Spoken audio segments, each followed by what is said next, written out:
Welcome to Raj TV digital. నిమిషప్రియకి మరణశిక్ష వాయిదా పడింది. ఇది ఒక రకంగా ఎంతో కాలంగా ఎదురు చూస్తున్నటువంటి ఈ నిమిషప్రియకి ఏమవుతుందా అని చెప్పి కొంతమంది కూడా చాలామంది దేశవ్యాప్తంగా కూడా ఎదురు చూస్తున్నారు. ఎందుకంటే మరణశిక్ష అనేది చాలా కామన్గా జరిగేటటువంటి విషయమే. అయితే ఇక్కడ నిమిషప్రియకి మాత్రం మన దగ్గర మరణశిక్ష పడలేదు. ఆమెకి ఎక్కడో ఉన్నటువంటి యెమెన్లో మరణశిక్ష పడింది. ఎందుకంటే దానికి ఇతమితమైన రీజన్ కూడా ఒకటి ఉంది. అదేంటంటే అక్కడ ఉన్నటువంటి రూల్స్ ప్రకారం ఆమె కాంప్రమైజ్ అయ్యి ఒక వ్యక్తితో సన్నిహితంగా మెలగసాగింది. ఎందుకంటే ఇదంతా కూడా ఆమె ఒక క్లినిక్ అక్కడ సెటప్ చేసుకుని అక్కడ ఆమె సెటిల్ అవుదాము అని చెప్పేటటువంటి ఒక ఉద్దేశంతో. సరే, బాగానే ఉంది. అలా ఆమె ఒక వ్యక్తికి దగ్గరై గత కొద్ది కాలం క్రితం ఆమె క్లినిక్ కూడా పెట్టిన తర్వాత అతనితో కొంత సాన్నిహిత్యం కూడా పెరగసాగింది.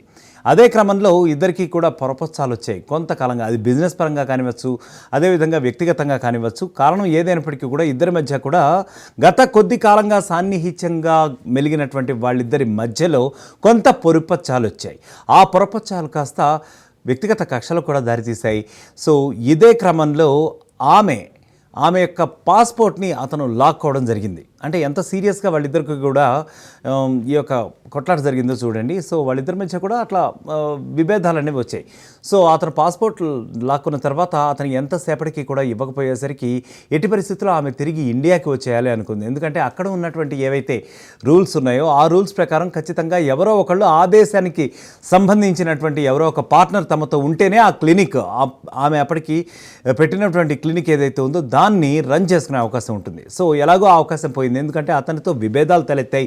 అతను గత కొద్ది కాలంగా కూడా దూరంగా ఉంటున్నాడు. ప్లస్ ఈమె పాస్పోర్ట్ కూడా లాగేసుకున్నాడు. సో పాస్పోర్ట్ కేవలం అతని దగ్గర ఉంది అనే ఒకే ఒక్క నెపంతో ఎలాగైనా సరే ఆ పాస్పోర్ట్ తాను తీసుకుని మళ్ళీ ఇండియాకి వచ్చేయాలి.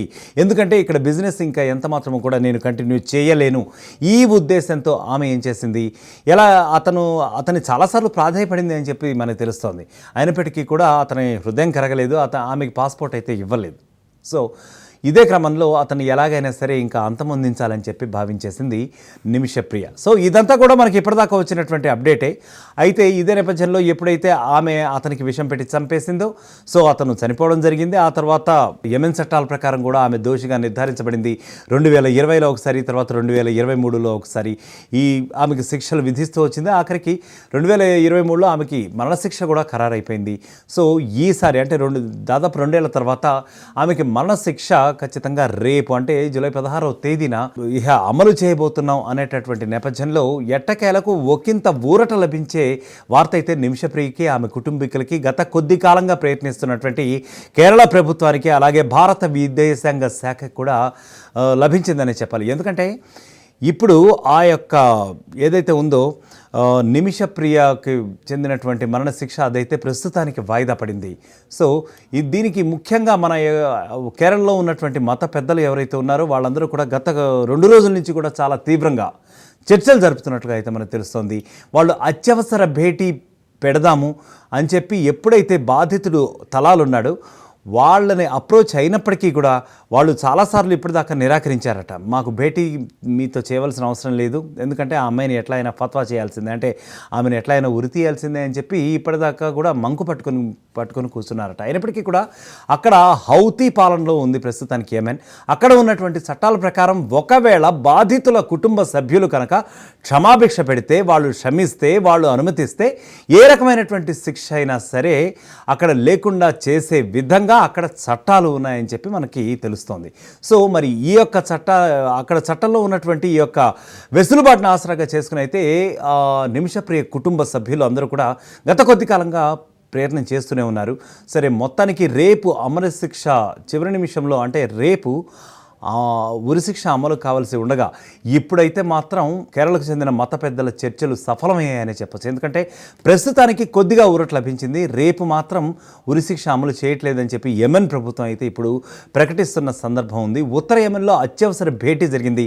అయితే అదే చర్చల్లో తలాల్ కుటుంబ సభ్యులు మొట్టమొదటిసారిగా, ఎందుకంటే ఇప్పటిదాకా వాళ్ళు నిరాకరించారు, వాళ్ళు ఇప్పుడు పాల్గొన్నట్టుగా తెలుస్తోంది. పాల్గొని ఎప్పుడైతే ఈ మత పెద్దలు ఎవరైతే ఉన్నారో ముస్లిం మత పెద్దలు వీళ్ళందరితో కూడా చర్చించి చివరాఖరికి ఒకంత సానుకూలంగా స్పందించినట్లుగానే తెలుస్తోంది మనకి. ముఖ్యంగా ఈ కేరళకు చెందిన ఇండియన్ గ్రాండ్ ముఫ్తీ అంటే ముఖ్యంగా మనం వింటూనే ఉంటాం. ఏంటంటే ముఫ్తీ అంటే ఒక ఇస్లామిక్ స్కాలర్ అంటాం మనం. యాక్చువల్గా వాళ్ళు ఎందుకంటే ఇస్లామిక్ లాస్ ముఖ్యంగా బాగా తెలిసిన వాళ్ళు. అదేవిధంగా వాళ్ళు కొన్ని ఈ ఇస్లాం మత ధర్మం ప్రకారం కూడా వాళ్ళు కొన్ని రకాలైనటువంటి తీర్పులు కూడా ఇవ్వవచ్చు. ఎందుకంటే ఆ రకమైనటువంటి గ్రేటెస్ట్ స్కాలర్స్ అని చెప్పి ముఫ్తీ అని చెప్పి మనకు తెలుసు. సో ఇండియాకి సంబంధించినంత వరకు గ్రాండ్ ముఫ్తీ అబూబాకర్ ముఫ్తియార్ అనేటటువంటి వ్యక్తి, అదేవిధంగా షైక్ హబీబ్ ఉమర్ వంటి మత పెద్దలు కూడా ఉత్తర యెమెన్లో అత్యవసర భేటీ చేశారు. మొత్తానికి వాళ్ళ చర్చలు అయితే ఫలించి ప్రస్తుతం అంటే రేపు అమలు పరచవలసినటువంటి ఉరిశిక్ష ఏదైతే ఉందో అది ప్రస్తుతానికైతే కొంత వాయిదా పడుతున్నట్లుగా అయితే మనకి తెలుస్తోంది. మొత్తానికైతే కొంతవరకు ఊరట లభించింది అని చెప్పాలి నిమిషప్రియకి సంబంధించినంత వరకు. మరి రానున్న రోజుల్లో ఏం జరుగుతుంది, మరి ఇదే ఉరిశిక్ష అమలు కాబోతుందా, లేదంటే మరి కొంత అదేవిధంగా యెమెన్ చట్టాల ప్రకారమే వాళ్ళు ప్రొసీడ్ అవుతారా అనేది మాత్రం కొంతవరకు మనం వేచి చూడాల్సి ఉన్నటువంటి సందర్భం అయితే ఉత్పన్నమవుతున్న పరిస్థితి అయితే ఉంది. So for more updates always stay click down Raj digital.